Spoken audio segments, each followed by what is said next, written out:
बिस्मिल्लाहिर्रहमानिर्रहीम। इय्याका नअबुदु व इय्याका नस्तईन। फैसलाबाद सिर्फ मैं अल्लाह का ही शुक्र अदा कर सकता हूं। आपको देख के, आपके जुनून को, आपके जज्बे को देख के आपका शुक्रिया अदा करता हूं दिल से।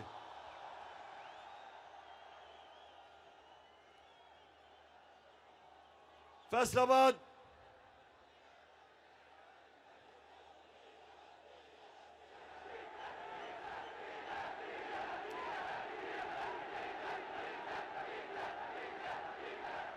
फैसलाबाद में तो डीजल की कमी नहीं। मैंने तो सुना किसानों के पास इस वक्त डीजल नहीं है। अच्छा, फैसलाबाद मैं जब यहां 2018 में जलसा किया था तो मुझे पता है कि यहां जो टेक्सटाइल इंडस्ट्री बंद हो रही थी, पावर लूम्स बंद पड़ी थी। टेक्सटाइल इंडस्ट्री जो पाकिस्तान की सबसे ताकतवर इंडस्ट्री, फैक्ट्रियां बंद करके हाउसिंग सोसाइटीज बनाई जा रही थी। तो मैं आज अल्लाह का शुक्र अदा करता हूं कि हमारे 3.5 साल में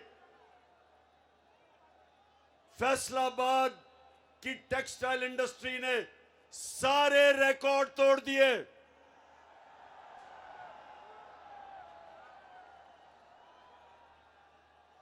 मुझे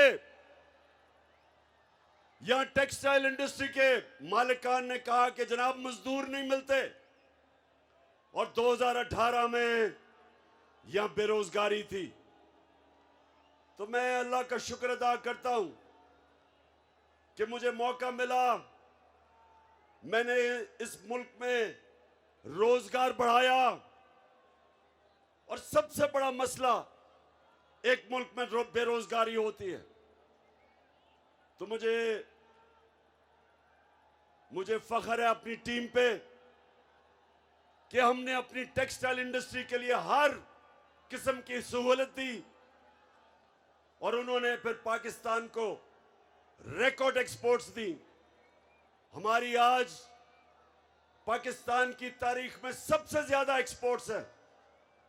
और फैसलाबाद याद रखें, मुल्क की दौलत में कभी इजाफा नहीं होता जब तक उसकी एक्सपोर्ट्स नहीं बढ़ती। तो इसलिए फैसलाबाद पाकिस्तान के लिए एक अहम शहर है। फैसलाबाद की तरक्की का मतलब पाकिस्तान की तरक्की। फैसलाबाद की खुशहाली का मतलब पाकिस्तान की खुशहाली। वैसे मैं आज खास तौर पे अपनी बहनों को खिराज तहसीन पेश करता हूं।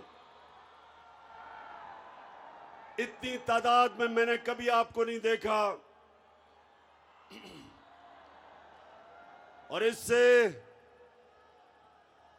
मुझे आपको, नौजवानों, आपको भी खिराज तहसीन आपको भी पेश करता हूं।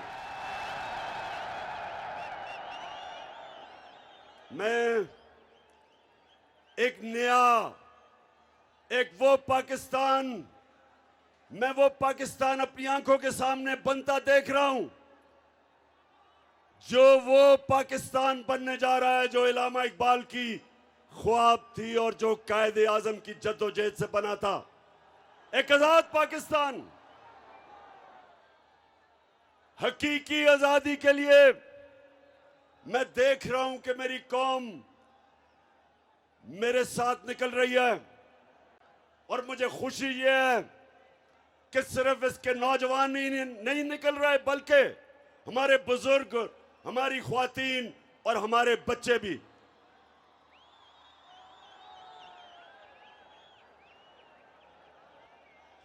तो फैसलाबाद, सवाल आपसे यह है कि क्या इस्लामाबाद की आपकी तैयारी है? क्या आप तैयार हैं जब मैं आपको इस्लामाबाद की कॉल दूंगा? आप तैयार हैं? मुझे ये बताएं, लोग कहते हैं बहुत गर्मी है। मैं ये कहता हूं कि अगर इमरान खान, अगर उसके लिए गर्मी नहीं तो मेरे नौजवानों के लिए बिल्कुल गर्मी नहीं है।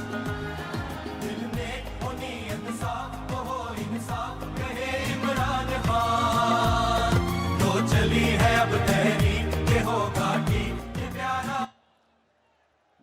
तो फैसलाबाद, मैं आज एक सवाल पूछ रहा हूं कि जब मुल्क की दौलत में इजाफा हो रहा था, एक्सपोर्ट्स बढ़ रही थी, तारीखी हम इस मुल्क में पैसा इकट्ठा कर रहे थे, टैक्स इकट्ठा कर रहे थे, किसानों को वो पैसा मिला है जो पाकिस्तान की तारीख में कभी किसानों को इतना पैसा नहीं मिला। उन्होंने अपनी पैदावार बढ़ाई। इस बार भी 4 फसलें रिकॉर्ड हुई। चावल, गन्ना, आलू और मकई रिकॉर्ड हुई। किसानों के पास पैसा आया, किसान खुश। इंडस्ट्री 11 सालों में सबसे तेजी से पाकिस्तान की इंडस्ट्री बढ़ रही थी। तो मैं ये सवाल पूछता हूं कि ये साजिश जो इस मुल्क के खिलाफ अमेरिका के अंदर तैयार हुई और यहां मीर जाफर और मीर सादिक ने साजिश करके हुकूमत को गिराया, मेरा सवाल ये है कि ये जो लोग साजिश करके अब ऊपर बैठे हैं, अब बताएं कि क्या आपसे मुल्क संभल रहा है? रुपया हर रोज गिर रहा है, स्टॉक मार्केट गिर रही है, महंगाई बढ़ रही है। और मैं वो टीवी चैनल्स और मीडिया हाउसेस से पूछता हूं कि क्यों नहीं अवाम के अंदर जाते और पूछते, लोगों के सामने माइक रखे और पूछे कि जनाब टमाटर कितने महंगे हुए, मुर्गी कितनी महंगी हुई। मुर्गी की कीमत दुगनी हो गई क्योंकि हमजा शबाज मुर्गी की कारोबार में है, दुगनी हो गई है उसकी। जरा जाए लोगों से पूछे लोगों से। और जब आप टीवी का कैमरा लेके जाएंगे लोगों के पास, तो आप लोगों से 2 चीजें सुनेंगे, 2 लफ्ज सुनेंगे। एक होगा गद्दार और दूसरा होगा चोर।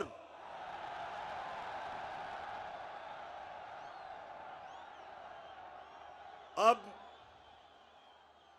मदीना, हमारे नबी सल्लल्लाहु अलैहि वसल्लम की जो मुक़द्दस शहर, उसमें जब इनको आवाजें लगी तो राना सनाउल्लाह, ये सुन लो, गौर से सुन लो। मैंने समझा इसने सिर्फ 18 कत्ल किए, अब पता चला 22 कत्ल किए हैं इसने। इनकी हुकूमत में वजारत तब तक नहीं मिल सकती जब तक कोई बड़ा जुर्म ना किया हो।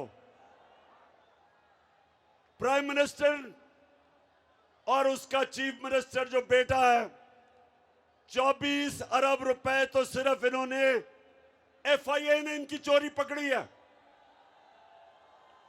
नैब में जो चोरी वो अलग है, ऊपर से एक कोई मंशियात फरोश, वो भी जमानत में, वो भी कैबिनेट में। यानी, और सबसे बड़ा जो डाकू आसिफ जरदारी, वो गॉडफादर बन के बैठा है। और बाहर मुल्क के झूठा कानून से भागा हुआ भगौड़ा, मफरूर, चोर, वो लंदन में बैठ के फैसले कर रहे पाकिस्तान के।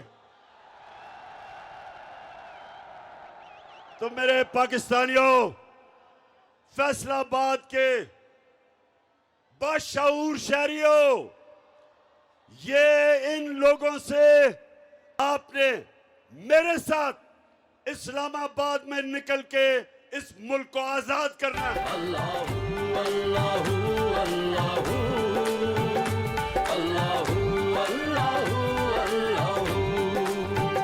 ये ज़मीं जब न थी, ये जहां जब न था, ये ज़मीं जब न थी, ये जहां जब न था, ये ज़मीं जब न थी, ये जहां जब न था, ये ज़मीं जब न थी, ये जहां जब न था। चांद सूरज फैसलाबाद, अच्छा फैसलाबाद, गर्मी तो नहीं लग रही? देखें, आपका कप्तान तो अपनी जिंदगी के कोई 20-25 साल धूप के अंदर क्रिकेट खेल के उसको तो गर्मी नहीं लगती, लेकिन मुझे आपकी फिक्र है थोड़ी सी। माशाल्लाह, ये कौम, ये जो पाकिस्तानी कौम है, अभी इसने अपने असल मुकाम पे पहुंचना है। हमारा नजरियाती लीडर इलामा इकबाल ने कहा था कि उस रिस्क से मौत अच्छी है जिस रिस्क से आती है परवाज में कोताही। फैसलाबाद इसका मतलब कि गुलामी से बेहतर मौत है।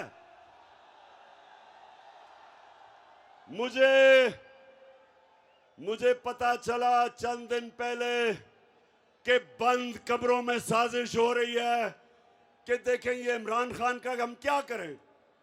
हमने इसको 3.5 साल, हमने सारी मीडिया ने मिलके पूरी कोशिश की इसको खत्म करने की।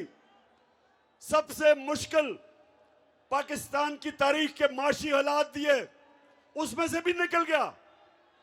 फिर 100 साल में एक दफा इतना बड़ा बुरहान आता है जो कोरोना का था। हिंदुस्तान में तबाही आ गई, 55 लाख लोग वहां मर गए कोरोना से, माइशत उनकी बैठ गई। उन्होंने सोचा कि इसमें से तो नहीं बचेगा। अल्लाह का करम है कि उससे भी हम निकल गए। बल्कि दुनिया तारीफ कर रही थी पाकिस्तान की कि वो मुल्क है जिसने सबसे बेहतरीन तरीके से कोरोना के अजाब से निकला, अपने लोगों को भी बचाया, अपनी माइशत को भी बचाया, अपनी इंडस्ट्री को भी बचाया, अपने मजदूरों को भी बचाया, अस्पतालों को भी। कहीं वो वक्त नहीं आया कि हमारे अस्पताल भर गए। और जब वहां से भी निकल गया, फिर माशियत भी ऊपर जाने लगी, इंडस्ट्री भी चल पड़ी, कंस्ट्रक्शन इंडस्ट्री भी चल पड़ी, किसानों के पास भी पैसा आ गया। तो फिर उन्होंने साजिश करके गवर्नमेंट गिराई और उन्होंने सोचा कि जब गवर्नमेंट गिराएंगे इसकी, तो पाकिस्तान में तो जब भी गवर्नमेंट जाती है लोग मिठाइयां बांटते हैं। जब भी गवर्नमेंट गई है पाकिस्तान में मिठाइयां बांटी जाती हैं। तो उन्होंने देखा कि बजाय लोग मिठाइयां बांटने के, लोग तो सड़कों पे आ गए हैं।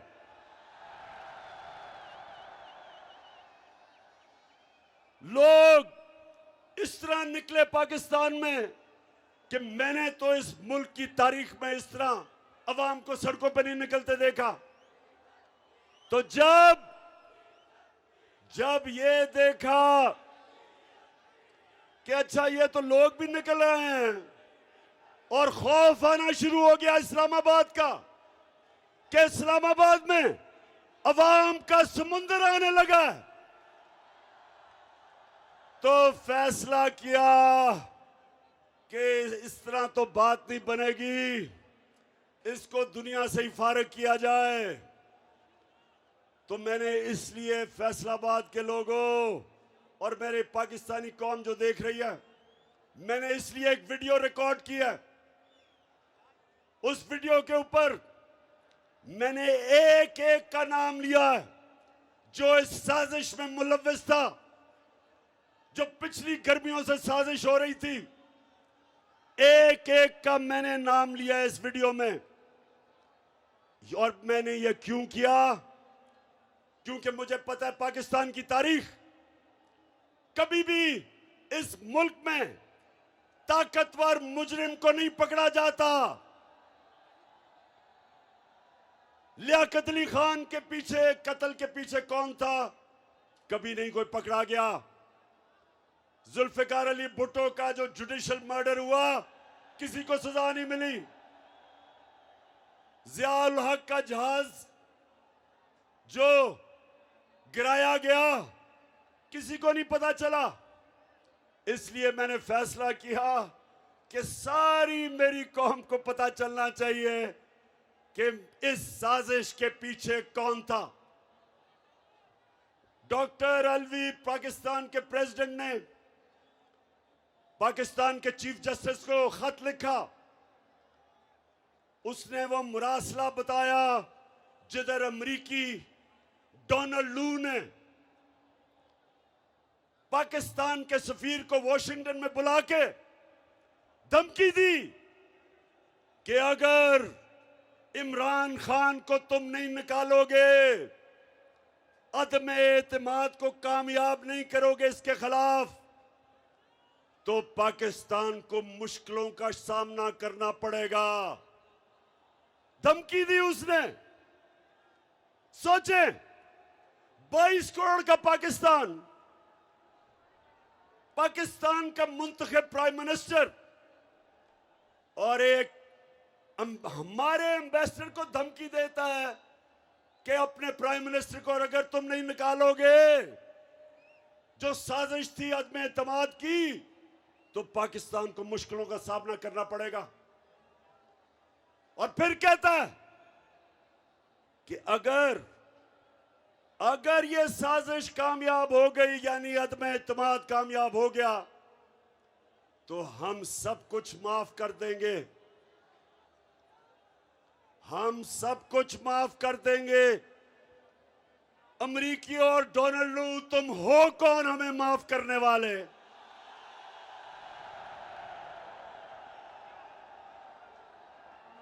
तुम्हें शर्म आनी चाहिए कि वो कौम जो नबी सल्लल्लाहु अलैहि वसल्लम की उम्मत है, जिस कौम के बनने के वक्त नारा था कि पाकिस्तान का मतलब क्या, ला इलाहा इल्लल्लाह। हमारा अल्लाह से वादा है, जब हम दावा करते हैं, कलमा पढ़ते हैं, हम ऊपर वाले से वादा करते हैं कि अल्लाह तेरे सिवा हम किसी को खुदा नहीं मानते, कोई नहीं है खुदा सिवाय अल्लाह के।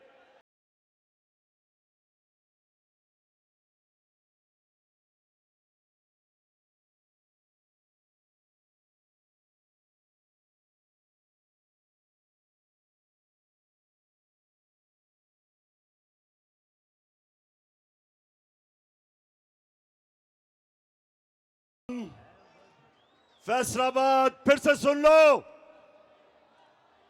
फिर से गौर से सुन लो। हम हैं मोहम्मद मुस्तफा, हमारा नबी सल्लल्लाहु अलैहि वसल्लम, हम उनकी उम्मत हैं।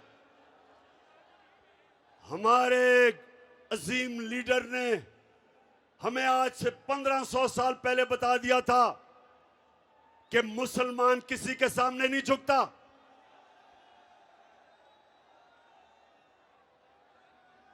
उसने हमें यह हिदायत की थी कि ला इलाहा इल्लल्लाह इंसान को गैरत देता है। एक छोटे से इंसान को बड़ा इंसान बना देता है। ला इलाहा इल्लल्लाह इंसान की वो जंजीरें तोड़ता है जो इंसान को बड़ा इंसान बनने से रोकती हैं। खौफ की जंजीरें तोड़ती हैं। पैसे की पूजा करने वाली जो बुत है उसको तोड़ता है। जो लोग इंसानों से डरते हैं, सुपर पावर से डरते हैं, वो शिर्क करते हैं, क्योंकि खौफ का बुत तोड़ना एक इंसान को बड़ा इंसान बनने के लिए सबसे ज्यादा जरूरत है। तो ना सिर्फ बाहर की साजिश और अंदर के मीर जाफर और मीर सादिक की वजह से चोरों की हुकूमत हमारे ऊपर मुसल्लत की गई। फैसलाबाद, क्या इन डाकुओं की हुकूमत को आप तस्लीम करते हो? इंपोर्टेड हुकूमत को हम किसी सूरत ना तस्लीम कर सकते हैं, ना करेंगे। और इन लोगों को हमारे पर मुसल्लत किया, ये हमारी 22 करोड़ लोगों की सबसे बड़ी तौहीन है कि इधर सारे फैसलाबाद में अजीम लोगों का शहर, बाशऊर लोगों का शहर, उधर अगर लीडर सारे शहर में राणा सनाउल्लाह मिला है, ये कितनी बड़ी तौहीन है फैसलाबाद के लिए। वो सिर्फ कातिल ही नहीं, वो शक्ल से भी कातिल लगता है। तो हमारी तौहीन देखे, बाप बेटा दोनों अंडर ट्रायल, केस चल रहा है एफआईए में केस चल रहा है। फैसलाबाद जरा गौर से सुने मेरी बात, गौर से सुने जरा। मुझे दुनिया में एक मुल्क की मिसाल दे दें, एक मुल्क की मिसाल दें जिधर मुल्क का प्राइम मिनिस्टर और सबसे बड़े सूबे का चीफ मिनिस्टर अंडर ट्रायल हो, 24 अरब रुपए का एफआईए में केस हो, 8 अरब रुपए का नैब में केस हो, और उनको मुल्क के ऊपर मुसल्लत कर दें। एक दुनिया में मुझे मिसाल दे दें इसकी। ये 22 करोड़ पाकिस्तानियों की तौहीन है, ये हमारी तौहीन है, ये हमारी तौहीन ही नहीं। अगर ये हम तस्लीम कर लें, ये हमारी बर्बादी है। आते साथ ही उसने क्या किया, उसने एफआईए में सबको फारिग कर दिया जिन्होंने मेहनत से इसका केस बनाया था। और जो 2 तफ्तीश करने वाले ऑफिसर थे, सुने फैसलाबाद, मुझे खतरा था ये होगा, तो जो 2 तफ्तीश करने वाले एफआईए के ऑफिसर, एक डॉक्टर रिजवान, उसको हार्ट अटैक होता है और वो मर जाता है। फैसलाबाद जरा गौर से मेरी बात सुने। और फिर जो दूसरा बाप बेटे का केस की तफ्तीश कर रहा होता है, डॉक्टर नुमान असगर, उसको भी हार्ट अटैक हो जाता है। मैं आज फिर बड़ी आजिज़ी से अपने सुप्रीम कोर्ट को कहता हूं कि सुओ मोटो एक्शन ले इसके ऊपर। हमारे ऊपर तो आपने सुओ मोटो एक्शन ले लिया था, हमारे तो इतवार को आपने पता नहीं इतना हमने जुर्म क्या किया था। हमने तो सिर्फ इलेक्शंस का कहा था। हम तो कह रहे थे बजाय साजिश के एक चोरों को पर मुसल्लत करें, आप इलेक्शंस करवाएं और अवाम को फैसला करने दें कि किसने पाकिस्तान की क़यादत करनी है। लेकिन आपने सुओ मोटो एक्शन ले लिया था। तो मैं बड़ी आजिज़ी से कहता हूं, अपने सुप्रीम कोर्ट को आजिज़ी से कहता हूं कि एफआईए के ऊपर एक्शन ले, सुओ मोटो एक्शन ले, पता चलवाए कि डॉक्टर रिजवान को हार्ट अटैक कैसे हुआ, और ये जो दूसरा नुमान असगर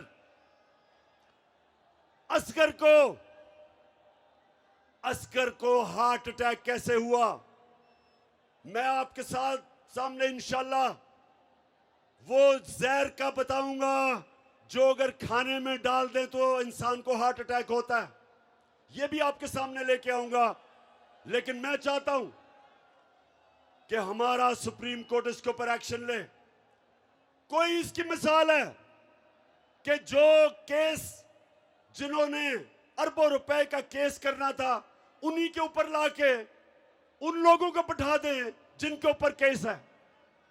और मैं फिर से कहता हूं कि अगर इसकी इजाजत दी पाकिस्तान में तो पाकिस्तान के जेलों को खोल दो। ये जो गरीब लोग जेलों में भरे हुए हैं इनको निकाल दो। इनकी तो छोटी छोटी चोरियां हैं। किसी ने भैंस चोरी की, किसी ने मोटरसाइकिल, घर में फाका है, बेरोजगार है, इनको निकालें जेलों से। अगर इतने बड़े बड़े डाकुओं को आपने नहीं पकड़ना,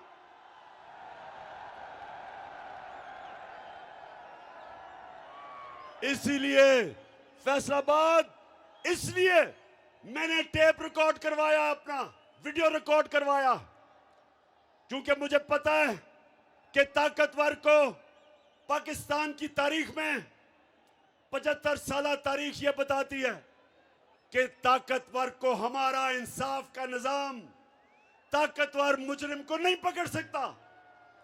इसलिए मैं अपनी अवाम के ऊपर छोड़ूंगा कि अगर मुझे कुछ हुआ तो पाकिस्तान की अवाम, आपने मुझे इंसाफ दिलवाना है।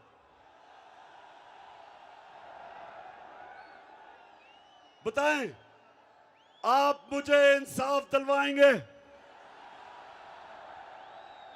आपने मेरे से आज 2 वादे करने। एक कि जब खुदा ना खास्ता अगर कुछ होता है मुझे, तो जो वीडियो पब्लिक में जाएगी, जिन जिन लोगों के मैंने नाम लिए, आपने उनसे एक एक को इंसाफ के कटहरे में खड़ा करना है। इससे क्या होगा? इससे यह होगा कि पाकिस्तान की तारीख में पहली दफा ताकतवर कानून के नीचे आएगा। मेरे नबी सल्लल्लाहु अलैहि वसल्लम ने आज से 1500 साल पहले कहा था, फैसलाबाद, आज से 1500 साल पहले उन्होंने कहा था कि कौमें तबाह तब होती हैं जब छोटा चोर जेल में जाता है और बड़े डाकू को वो रियासत नहीं पकड़ सकती, उसको कानून के नीचे नहीं ला सकती, वो इंसाफ नहीं कर सकती। जो कौमें इंसाफ नहीं कर सकती तबाह हो जाती है।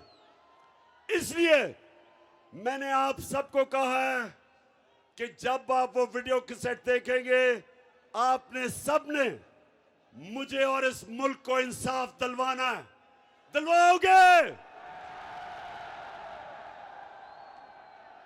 और दूसरा, आपने वादा करना मेरे से, आपने मेरे से यह वादा करना है कि आप हो मेरे नबी सल्लल्लाहु अलैहि वसल्लम की उम्मत, दुनिया के सबसे अजीम लीडर। आपने कभी भी किसी किस्म की गुलामी कबूल नहीं करनी। जब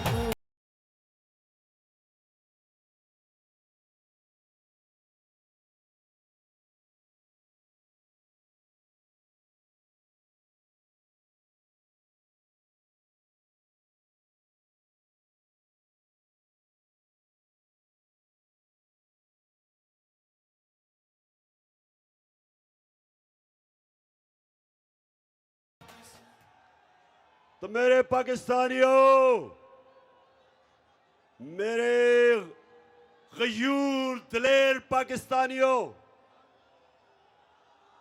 कभी एक और वादा करना है आपने कभी किसी उस पार्टी को वोट नहीं देनी जिनके लीडरों का पैसा मुल्क से बाहर पड़ा हो।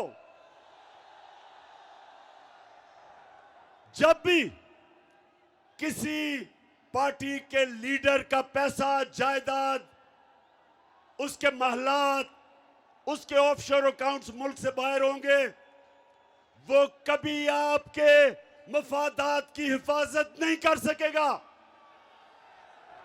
वो अपने पैसे की गुलामी करेगा और पैसा अगर जिन मुल्कों में पड़ा है उन मुल्कों की गुलामी करेगा। बिलावल को ये जो नया फॉरेन मिनिस्टर बना है, ये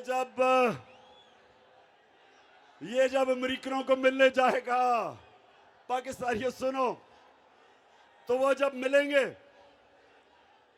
जब भी मैं किसी भी प्राइम मिनिस्टर होके किसी मुल्क के सरबराह या वजीर से मिलता हूं, तो पहले मुझे सारा उसके ऊपर उसका बायोडेटा मिलता है, उसकी सारी हिस्ट्री मिलती है कि उसने क्या किया, क्या काम करता है, माजी में क्या किया, सारा कुछ पहले मेरे पास आता है। तो जब बिलावल मिलने जाएगा ब्लिंकन को, तो उसके पास पता होगा कि किधर किधर जरदारी के और बिलावल के बाहर बैंक अकाउंट्स पड़े हैं, किधर किधर पैसा पड़ा है, किधर किधर इनकी जायदादें हैं। तो ये आपकी मफादात की हिफाजत नहीं करेंगे, क्योंकि उनको खौफ होगा कि अगर हमने नाराज कर दिया अपने आकाओं को तो हमारा पैसा चला जाएगा। ना ही नवाज शरीफ मुंह खोल सकता है, उसके पैसे बैंकों में, लंदन में, प्रॉपर्टीज में पड़े हुए हैं, वो कभी उनको नाराज नहीं करेगा। और शहबाज शरीफ का तो आपको पता है कि बड़ा भाई फौज को बुरा भला कहता है और छोटा भाई जो भी बूट देखता पॉलिश करने शुरू कर देता है।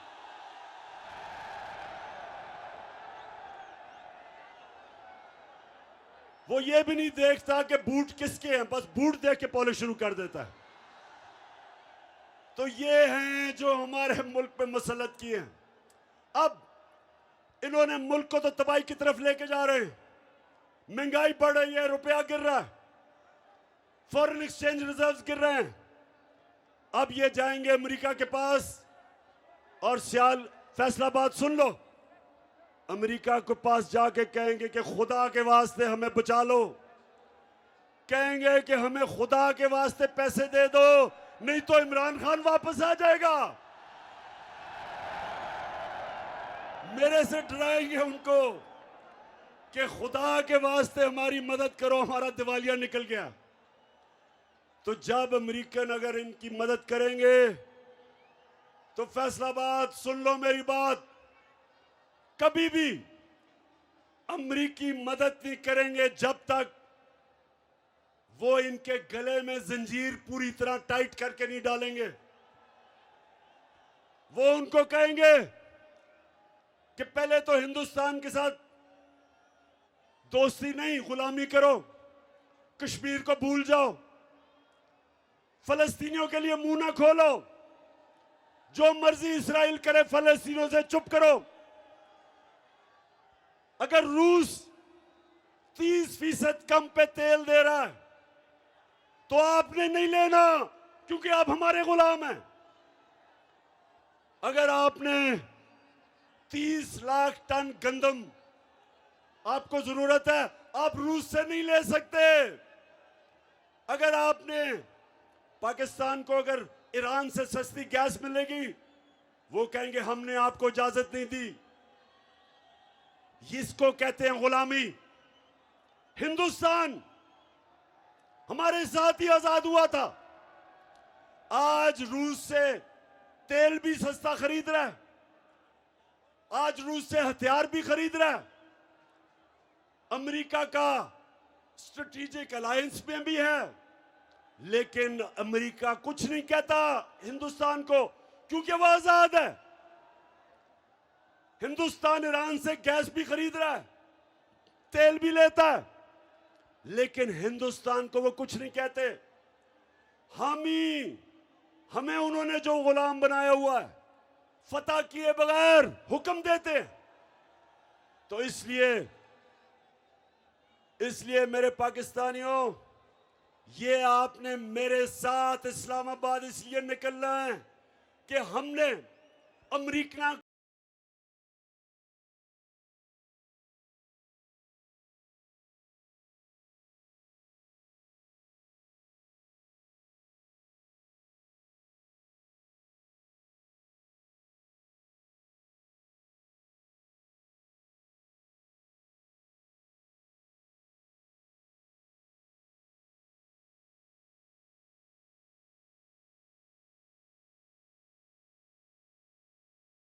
फैसलाबाद आपको पता है कि इलामा इकबाल ने अपनी जो शायरी में हिंदुस्तान के मुसलमानों को गुलामी से निकालने के लिए कितनी कोशिश की। इसलिए उन्होंने कहा कि उस रिस्क से मौत अच्छी है जिस रिस्क से आती है परवाज में कुताई। मौलाना रूमी ने क्या कहा? उन्होंने कहा कि जब अल्लाह ने आपको पर दिए, आप अल्लाह की सबसे अजीम मखलूक है, अशरफुल मखलूकात, तो जब आपको अल्लाह ने पर दिए, क्यों जमीन पे चूंटियों की तरह रेंग रहे हो? क्योंकि गुलाम की कोई परवाज नहीं होती, गुलाम जमीन पे होता है। इकबाल का शाहीन अपनी जंजीरें तोड़ के ऊपर जाता है। हमें अपनी परवाज के लिए हकीकी आजादी चाहिए। हमें ला इलाहा इल्लल्लाह को अपने दिलों में डालना है। हमें फैसलाबाद के गयूर लोगों, हमें इन गुलामों से आजादी लेनी है। और मैं आपको यकीन दिलाता हूं कि हम एक कौम बनने जा रहे हैं। सारी कौम इकट्ठी हो गई है इन चोरों के खिलाफ, इन गुलामों के खिलाफ। ये कौम कुछ भी कर सकती है। ये पैसे इकट्ठे करके कर्जे अपने वापस कर सकती है। तब्दीली नहीं रही, तब्दीली आ गई है। अब कोई हिम्मत ना हारो, तब्दीली आ गई है यारो। चाहे मुश्किलें हजारों, तब्दीली। जब एक कौम बन जाती है, जो हमारे नबी सल्लल्लाहु अलैहि वसल्लम ने मदीना में हमारे लिए मिसाल दी, इसलिए अल्लाह ने कहा कि अपने नबी के कदमों पे, सुन्नत पे चलो। और मेरे पाकिस्तानियों, मैंने अपने 3.5 साल में जो मुझे सबसे ज्यादा फख्र है कि मैंने जो मेरे नबी सल्लल्लाहु अलैहि वसल्लम की शान में गुस्ताखी करते थे, मैंने यूनाइटेड नेशंस में उठाया, ओआईसी में उठाया। और मैं और हमारी जमात और मेरी गवर्नमेंट मुसलमानों की तारीख में, यूनाइटेड नेशंस की तारीख में वो पहली गवर्नमेंट है जिसने 15 मार्च को एंटी इस्लामोफोबिया का दिन बनाया यूनाइटेड नेशंस ने। मतलब क्या कि अब यूनाइटेड नेशंस ने यह फैसला किया है कि आजादी राय के आड़ लेके आप हमारे नबी सल्लल्लाहु अलैहि वसल्लम की शान में गुस्ताखी नहीं कर सकते। मुझे फख्र है कि मेरी हुकूमत थी, पहली हुकूमत थी वाहिद और मुसलमान हुकूमत, जिसने यूनाइटेड नेशंस में जो हमारे बार बार हमारे नबी सल्लल्लाहु अलैहि वसल्लम के शान में जब गुस्ताखी की जाती थी तो यह पहली दफा हुआ है कि एक इंटरनेशनल बॉडी ने फैसला किया है कि आप आजादी राय और या फ्रीडम ऑफ स्पीच के नाम पे ये नहीं कर सकते। तो मैं इसलिए आज आप सबके सामने फख्र कर रहा हूं कि हमारे नबी सल्लल्लाहु अलैहि वसल्लम ने उनकी जो सुन्नत है वो है हमारा जिंदगी का रास्ता, वो है हमारा रोड मैप। और उन्होंने हमें मदीना की रियासत में यह बताया कि अगर कौम ने ऊपर जाना है, अगर उसने एक अजीम कौम बनना है, तो उसको ला इलाहा इल्लल्लाह हकीकी तौर पे अपने दिल में लाना पड़ेगा।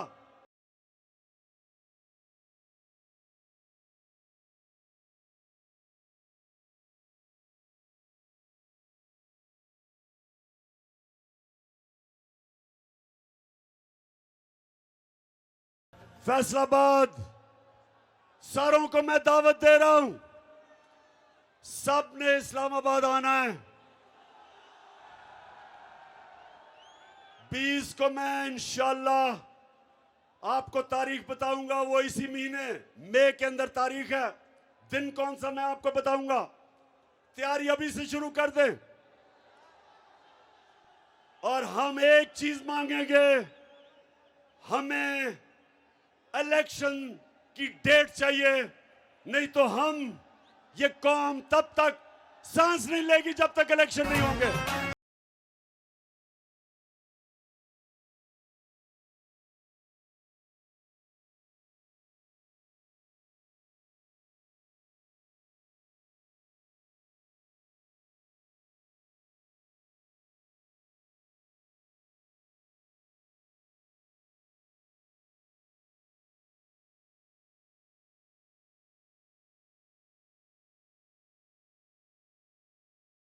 पहले तो ज्यादा से ज्यादा लोगों को इस्लामाबाद आना चाहिए, लेकिन जो नहीं आ सकते उनको फैसलाबाद में निकलना चाहिए। फैसलाबाद में आपने निकलना है बताने के लिए कि पाकिस्तान एक जिंदा कौम है।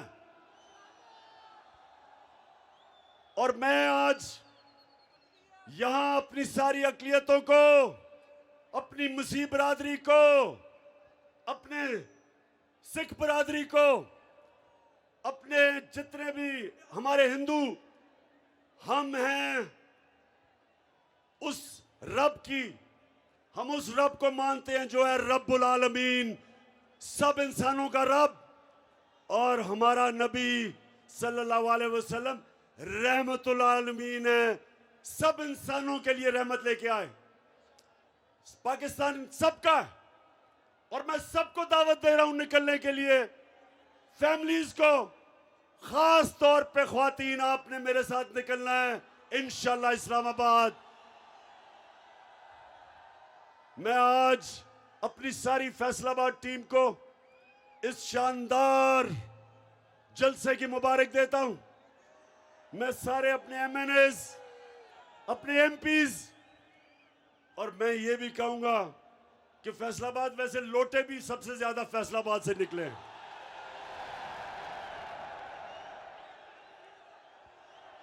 आपने